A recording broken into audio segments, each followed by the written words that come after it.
Je suis pas loin d'avoir un portefeuille avec 3 clients, 8 9 000 euros de revenus fixes. Et je pense que je suis sur les bons rails pour atteindre mon objectif de faire 200 000 l'année prochaine. Je m'appelle Fred et je suis bras droit marketing forcément. Où j'en étais en fait avant d'attaquer avec vous avec la Willever Academy, j'avais commencé un pivot dans mon activité où j'étais média buyer et je commençais effectivement à me positionner en tant que bras droit marketing, même si j'avais pas vraiment mis les mots ni la forme sur ce pivot, sur cette activité-là en fait. J'avais commencé à découvrir le travail de Jeremy Coleman. J'avais suivi un atelier privé de Jeremy Coleman où il expliquait un petit peu qui avait bossé avec lui dans l'ombre, dans le marketing, et il avait parlé de Xerius. Donc déjà le prénom m'avait fait tilt parce que c'est pas un prénom trop commun. Et j'avais commencé à regarder un petit peu ce que faisait Xerius. J'étais tombé sur le site web de la Willever Academy, je pense. Je n'avais pas forcément converti tout de suite. Après, j'ai commencé à écouter des podcasts de Brennan Bullshit, où là, j'ai commencé à apprécier un petit peu la personnalité de Xerius, ce qu'il proposait. Et puis, j'ai fait un opt-in sur sa VSL de l'époque. Et j'ai trouvé vraiment l'opportunité qu'il présentait super pertinente, le métier d'intrapreneur, qui était en fait ce que je commençais à mettre en place, mais sur lequel j'avais jamais vraiment mis un nom précis. Et ça m'a fait vraiment prendre conscience qu'il y avait un vrai potentiel là-dedans et que c'était potentiellement un positionnement qui allait vraiment m'éclater, dans lequel j'allais me sentir à l'aise, épanoui et qui allait être assez lucratif en plus. Donc ça cochait pas mal de cases. C'était quoi pour moi le besoin de rejoindre la Willever? C'était d'avoir à la fois une montée en compétences marketing, donc de pouvoir découvrir quel marketing avait été utilisé, notamment pour scaler Coleman Publishing, donc avait été mis en place par Xerius. Et d'une autre part, c'était également de connaître le business model de Xerius, de comment il bossait, qu'est-ce qu'il faisait dans la boîte, qu'est-ce qu'il faisait pas, comment il se rémunérait et quelles étaient les modalités de règlement. Donc en fait, c'était d'avoir à la fois donc une approche marketing et également d'avoir l'envers du décor du business model de Xerius. Bon, déjà pour vous situer, je venais juste de faire l'an dernier, donc c'était en 2024, je venais juste de passer les 6 chiffres. Donc j'avais enfin réussi à atteindre ce palier-là, symbolique. Donc ça, j'étais plutôt content de moi. Justement, à partir du moment où j'ai cessé de faire que du media buying et que j'ai commencé à faire autre chose. Donc personnellement, j'ai vraiment vu le bénéfice de sortir de la case je suis juste media buyer à je prends de l'ampleur et j'accompagne une personne sur son business global. Donc le business, je savais qu'il était vraiment pertinent. Et pourquoi je pense que c'est important de continuer à se former? Parce que je pense que ceux qui sont les plus performants et en tout cas le top 1% sont des gens qui sont toujours curieux en fait et qui continuent sans cesse de se former. Donc pour moi, je pense que c'est une qualité à avoir que de continuer à se former en continu, surtout auprès de personnes qui ont déjà atteint des choses qu'on n'a pas encore atteint et qu'on aimerait atteindre. Je serais passé à côté de quoi si j'avais pas rejoint la Wheeler Academy? Je pense que déjà j'aurais raté la montée en compétences marketing que j'ai pu avoir.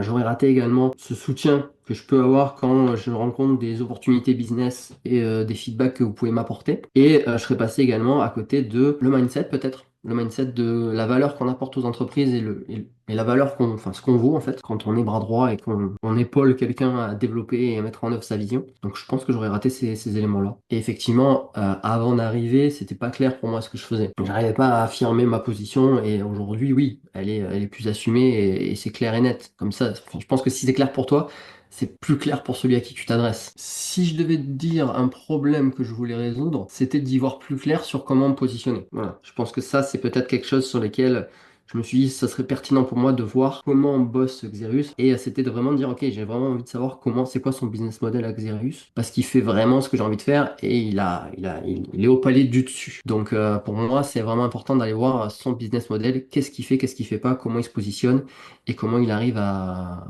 scaler son activité à son niveau, quoi. Je pense qu'effectivement, il y a beaucoup de formations sur le marché. Après, je dirais que certains éléments que j'avais commencé à prendre conscience de leur importance d'un point de vue marketing, sans les nommer forcément, étaient présents déjà dans la formation de Xerus. Donc, je pense qu'il y a quand même un beau level. Il y a un beau level marketing dans la formation que vous proposez. Et puis, il y a vraiment une expérience, quoi. C'est-à-dire que derrière, c'est bien beau de dire, voilà la théorie, il faut avoir aussi la pratique, quoi. Et il y en a, en fait, ils font un peu du bullshit, ils ont que de la théorie. Là, Xerus, il a à la fois un beau level en théorie et un beau level en pratique.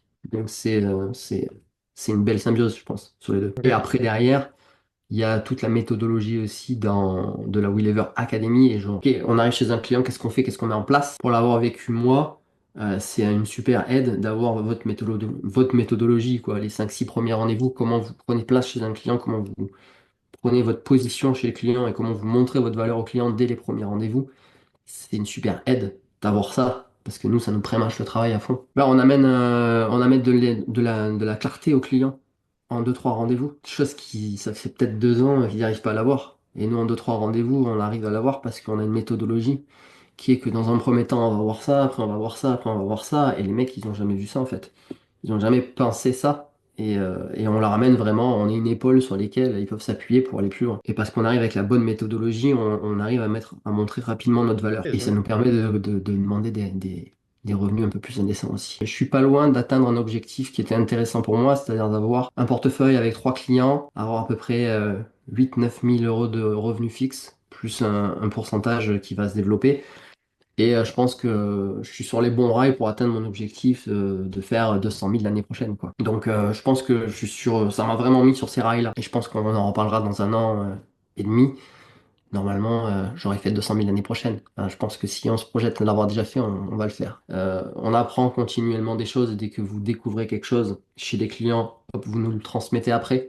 Donc c'est cette transmission continue, j'ai envie de dire, qui est vraiment pertinente et qui permet de rester aussi à un joli level en marketing, quoi. Et de se démarquer de tous ceux qui ont décidé d'arrêter d'apprendre. Une semaine sur deux, en tout cas, quand c'est les modes mastermind, on va apprendre des nouvelles choses, genre mettre en place un formulaire de qualification, les bonnes questions à poser, les modalités de rémunération qu'on peut demander. Et la valeur des rendez-vous hebdo, pour moi, elle est assez fondamentale parce qu'elle permet pour vous d'enrichir le programme de formation. C'est-à-dire que vous nous amenez des nouveaux modules en primeur sur lesquels on peut rebondir, poser des questions, et ça après, ça vient nourrir la formation complète.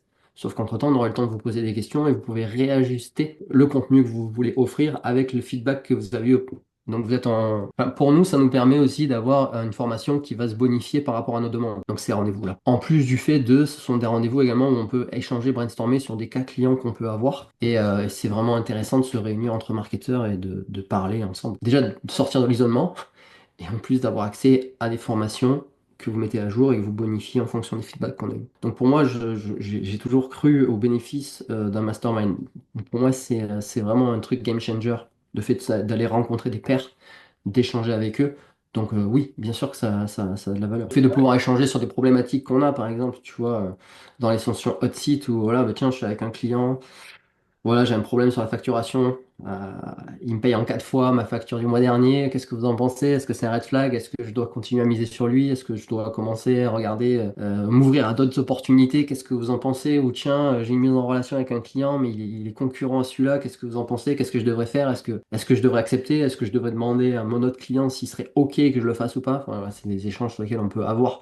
Parce que sinon, on est tout seul et on est face à nous-mêmes, face à des défis. Et le fait d'être euh, en compagnie d'autres confrères chaque semaine, ça permet de pouvoir échanger sur ça. Je pense que si on commence à se dire, ok, je suis dans une démarche où je donne, potentiellement les autres vont donner aussi. Après, effectivement, si on se retrouve avec des gens, on donne et que les personnes ne donnent derrière, ça peut remettre en question le truc.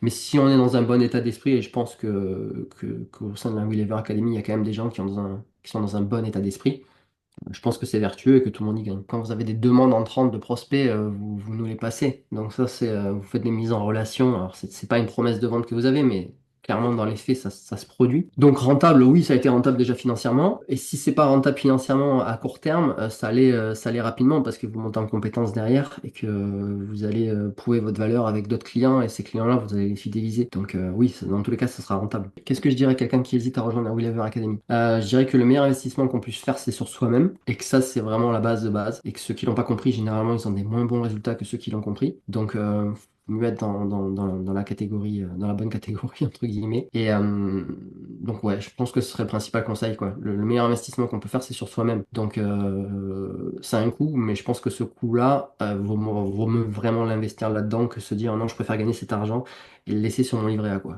Il vaut mieux l'investir en soi, on aura une meilleure rentabilité.